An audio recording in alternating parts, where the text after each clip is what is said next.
Namaskar, hearty welcome to all knowledge seekers to my channel. This is Dr. Madhusudan Rao Kadapa. In this video, I am going to explain the solution to a linear programming problem using simplex method. Now here we have a 3-variable problem. Maximize z equal to 5x1 plus 3x2 plus 7x3 subject to x1 plus x2 plus 2x3 less than or equal to 22, 3x1 plus 2x2 plus x3 less than or equal to 26, x1 plus x2 plus x3 less than or equal to 18, and the non-negativity constraint, that is x1, x2, x3 greater than or equal to 0. Now this is the problem. Now you are all familiar that if the number of variables is 2, we can solve such a linear programming problem using graphical method. But whereas when the number of variables is more than 2, then we cannot use graphical method to solve the LPP. So for that we use simplex algorithm. Now to solve the problem using simplex algorithm, first we have to convert the given LPP into standard form. Here we have constraints of type less than or equal to. Now we have to convert this into a standard form by converting all these inequations into equations. Now here I will write like this: x1 plus x2 plus 2x3. Now this left hand side, this sum is either less than 22 or equal to 22, we don't know exactly. So if it is less than 22, then the amount by which the left hand side sum is less than right hand side value is called slack. Now we are declaring slack variable S1 for first constraint, and then this sum will be equal to 22. Similarly, for second constraint we have 3x1 plus 2x2 plus x3. Here we can add s2, a slack variable, then this sum will be equal to 26. And third constraint is x1 plus x2 plus x3. Here for this constraint we can add slack variable s3 such that this sum is equal to 8. Now we have converted the inequations into equations by adding one slack variable each for each constraint. Then here we have objective function z equal to 5x1 plus 3x2 plus 7x3. We can write that one also like this: z. Let us bring all these terms on the right hand to the left hand side. So it is z minus 5x1 minus 3x2 minus 7x3. Now x1, x2, x3 are the decision variables. Here we have 3 more variables, s1, s2 and s3, the slack variables. Now we have to add these variables also here, but the coefficients of these variables in z is 0. So we can write like this: plus 0 s1 plus 0 s2 plus 0 s3 is equal to 0. When all the terms on the right hand side brought to the left side, then right hand side is 0. Now we have z row here and 3 equations here. Okay, so this is how a given LPP can be converted into a standard form. Then let us tabulate this information here, taking the coefficients. Now here we have x1, x2, x3, s1, s2 and s3. These are the variables. x1, x2, x3 are the decision variables which are termed here as non-basic. s1, s2, s3 are the slack variables which are termed as the basic variables. Then the right hand side values we will write it in solution column, and one more column we need to take the ratios. Okay. Now Z row we can write like this. For Z row, x1 coefficient is -5, x2 coefficient is -3, x3 coefficient is -7, and for s1, s2, s3 the coefficient is 0 and right hand side value is 0. Similarly, for first constraint we can write 1, 1, 2, x1, x2, x3 coefficients. Then s1 coefficient is 1, s2, s3 coefficients are 0 and right hand side value is 22. Here, when x1 equal to x2 equal to x3 equal to 0 in all these three constraints, what we get? s1 equal to 22, s2 equal to 26, s3 equal to 18. Now this is called the basic feasible solution. s1 equal to 22, s2 equal to 26, s3 equal to 18. Which means that suppose these right hand side values represent some resource, then if nothing is consumed for these three, maybe products or any other things represented by x1, x2 and x3, then the resources will remain as it is. So s1 equal to 22, s2 equal to 26, s3 equal to 18. Now we can write these as the basic variables s1, s2 and s3. Now s1 equal to 22. Initially z equal to 0, s1 equal to 22, s2 equal to 26, s3 equal to 18. Like that. So for second constraint the coefficients are like this: 3, 2, 1, 0, 1, 0, 26. For third constraint we can write 1, 1, 1, 0, 0, 1 and 18. Now this is the initial table. Now we have to apply the optimality and feasibility conditions to find the entering and leaving variables. Here we have s1, s2, s3 as basic variables. x1, x2, x3 are non-basic variables. Now the optimality condition is that for maximization problem, first we have to remember the condition that all right hand side values should be strictly non-negative, and second thing, all constraints should be of type less than or equal to, then only we can use this algorithm. Now we have all right hand side values non-negative and all constraints are of type less than or equal to.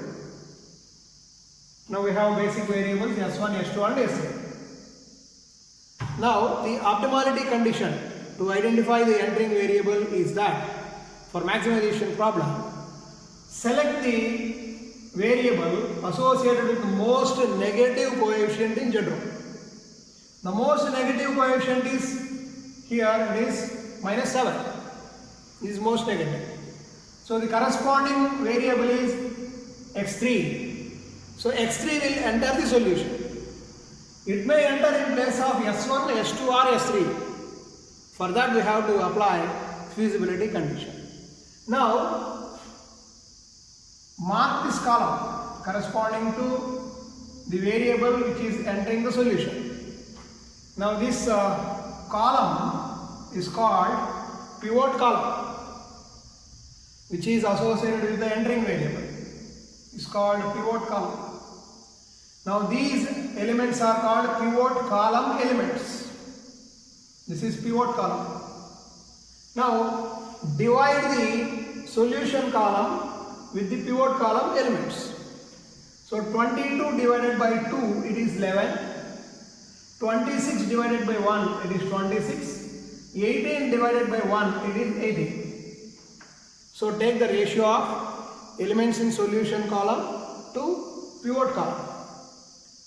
Then the feasibility condition is that select the ratio which is the least positive ratio and associated variable as the leaving variable. Now S1 will leave the solution because among these three 11 is the least ratio. Select the least positive ratio. Why I am stressing positive? Because in some other problem there may be negative coefficients for these variables. In such case we will get ratios also negative. So among these least positive ratio is 11 and the corresponding variable is S1. So S1 will leave the solution. Now let us mark this row.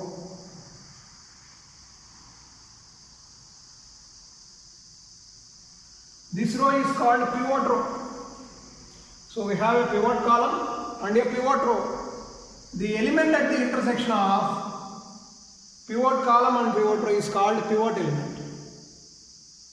Okay, now we have to go for the next step. So no need to take the heading like x1, x2, x3, s1, s2, s3 every time. So I am simply attaching the next table to this one. So straight away I am taking Z row. Then in place of S1, x3 is entering the solution. S2, S3 remain as it is, still basic.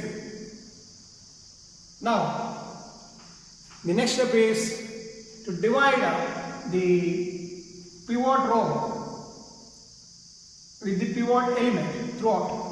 That means 1 by 2, 1 by 2, 2 by 2 it is 1, 1 by 2, 0, 0 and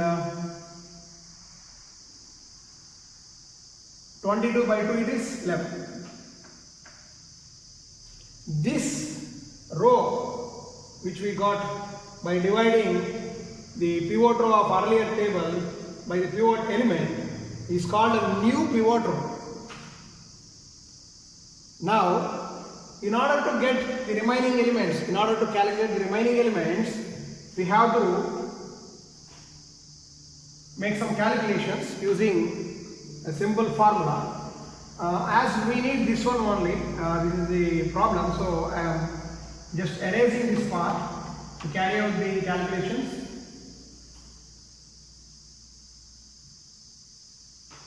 Now, in order to evaluate these rows, there is a formula. New row elements is equal to old row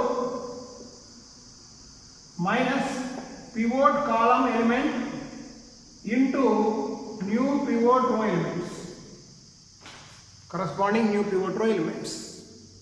I will read out once again. New row, here we have to calculate for Z row, S2 row and S3 row. The new row elements are obtained by using this relation. Old row elements minus corresponding pivot column element into new pivot row elements. Now I will make calculation for one such row here. Z row, say old elements are minus 5, minus 3,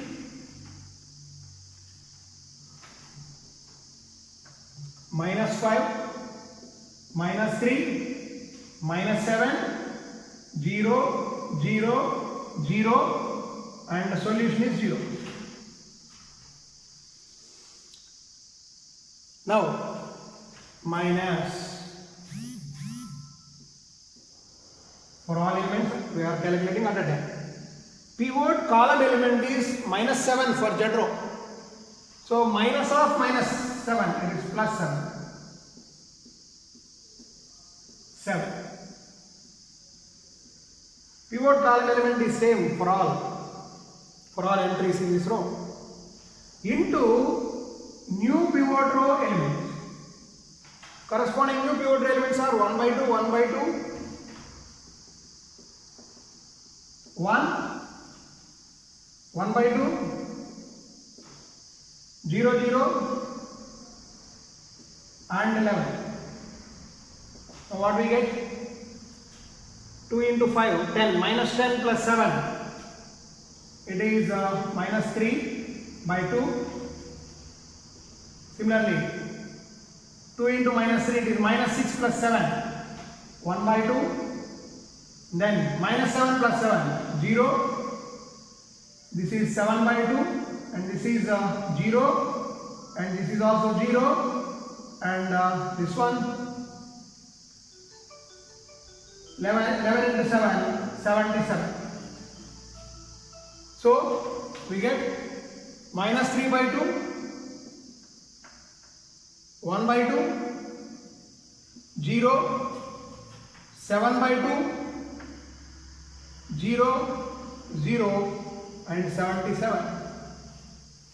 Now as x3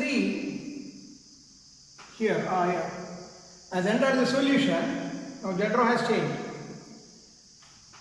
In order to minimize these calculations for 1, 2, 3, 4, 5, 6, 7 elements every time, here with my observation I will give you some hints so that your calculation time will be minimized and you can simply carry out all the calculations within short time.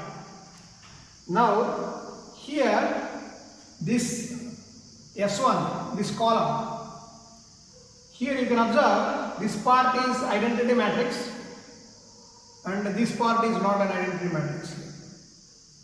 Now once x3 is entering in place of S1, this column x3, the column associated with x3 will become an identity matrix, like the remaining elements in this column will be like this. So except this pivot element, all remaining elements will become 0. Even after calculations you will get the same.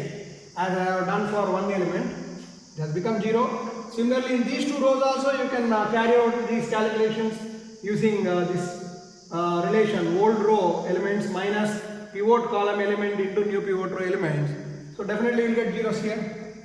Similarly, in the new pivot row, if there are zeros, say here 0 into anything is 0, no? So naturally these two columns, I mean in new pivot row if there is any 0, that column remains unaltered. So you can straight away write 1, 0, 0, 1. No need to calculate this. These two columns remain unchanged.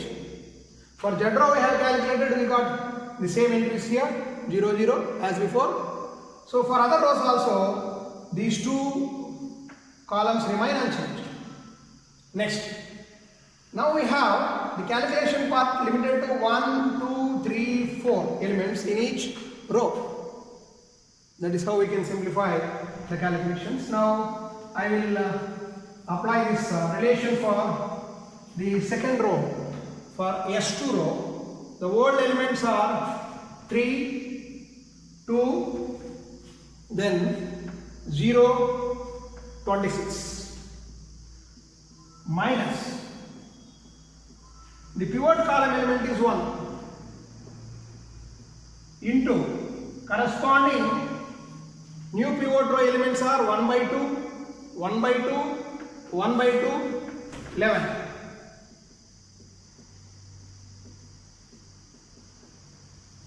Check once again, 1 by 2, 1 by 2, 1 by 2 and 11. The remaining columns being unchanged here. Now 6 minus 1, it is 5 by 2, 4 minus 1, 3 by 2, this is minus 1 by 2 and 26 minus 11 it is 50. So we have 5 by 2, 3 by 2, minus 1 by 2 and 15 here. Then for last row,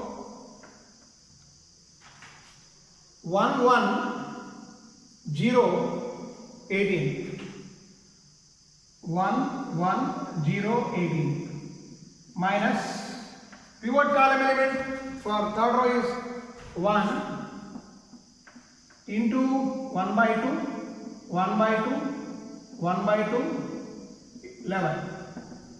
This is 7, this is minus 1 by 2, this is 1 by 2 and 1 by 2. So 1 by 2, 1 by 2, minus 1 by 2 and 7. Then we have to go for next iteration. Here we have the most negative coefficient minus 3 by 2. So the corresponding variable is x1. So in next iteration x1 will enter the solution.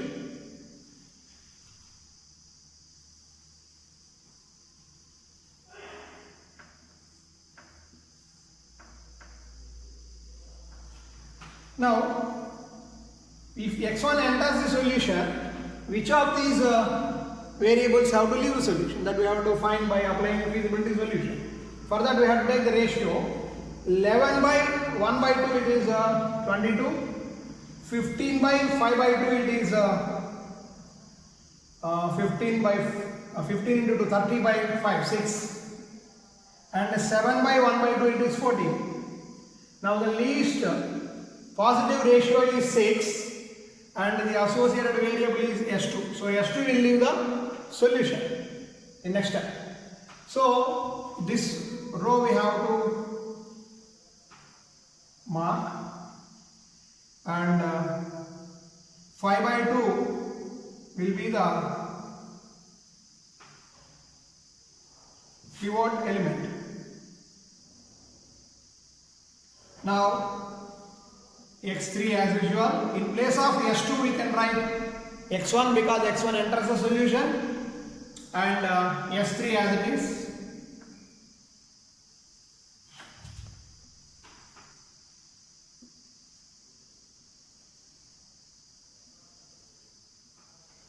Now dividing these elements in pivot row by 5 by 2.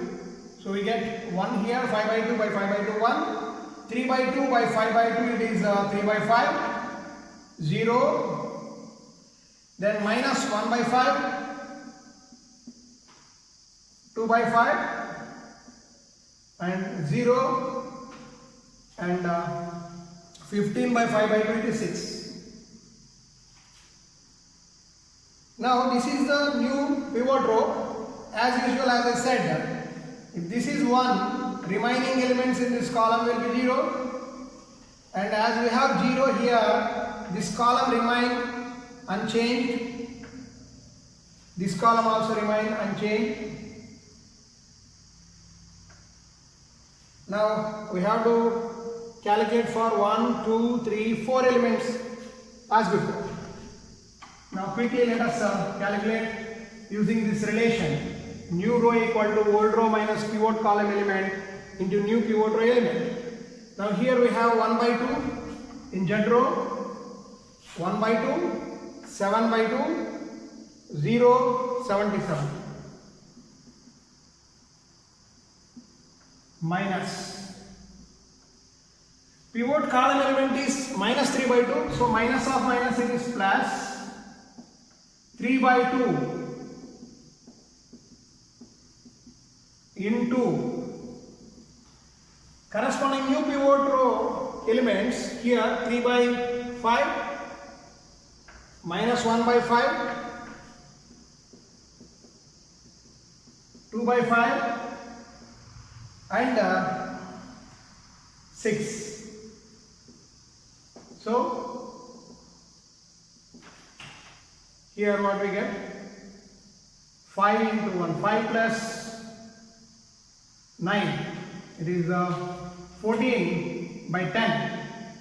So 7 by 5, then 5 into 7, 35 minus 3, 32 by 10, it is 16 by 5, then 2 gets cancelled, 3 by 5, Then here 9 plus 77, it is 86. So 7 by 5, 16 by 5, 3 by 5, 86. Similarly, for x3 row, 1 by 2, 1 by 2, 0, 11. 1 by 2, 1 by 2, 0, 11 minus the pivot column element is 1 by 2 for x3 row. X3 row pivot column element is 1 by 2 into new pivot row elements are 3 by 5 minus 1 by 5, 2 by 5 and 6. So here we get 5 minus 3, it is 2, 2 by 10, 1 by 5. Then this is minus of minus plus, so 5 plus 1, 6 by 10, it is 3 by 5, 2 gets cancelled, minus 1 by 5 and 3, 11 minus 3 is 8. So 1 by 5, 3 by 5, minus 1 by 5 and 8. Next, coming to the third row, that is S3 row.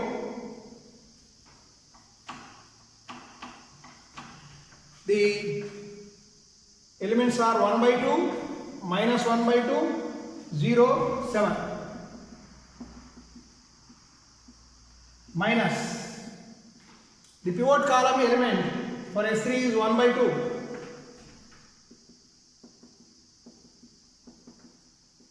Into new pivot row elements are 3 by 5, minus 1 by 5,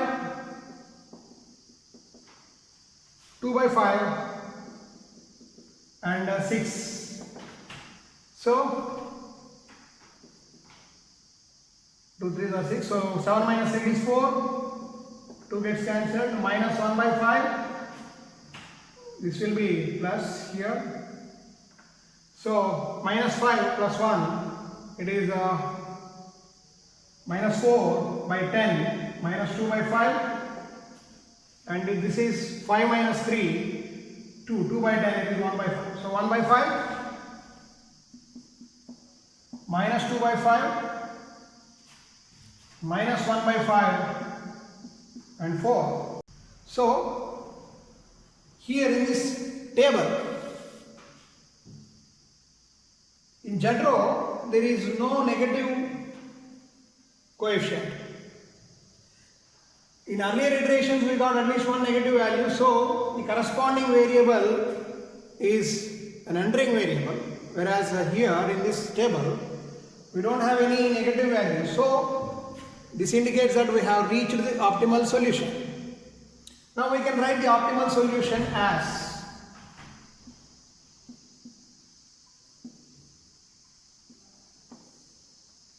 x1, which is in second row, equal to 6 and x2 equal to 0 because x2 has not entered the solution, and x3 equal to 8.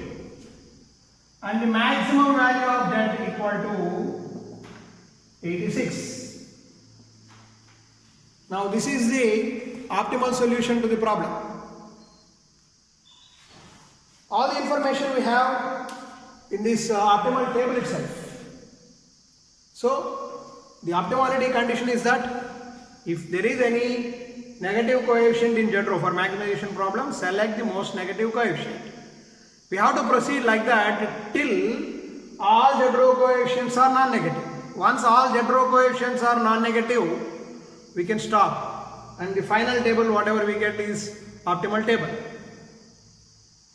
And here if you observe, x3 and x1 have entered the solution, whereas x2 has not entered the solution. So if any such non-basic variable does not enter the solution, then its value equal to 0 in the final solution, or You may write optimal solution like that. And the value of z you can directly have it from the table in the solution column. Here the value of z, initially it was 0.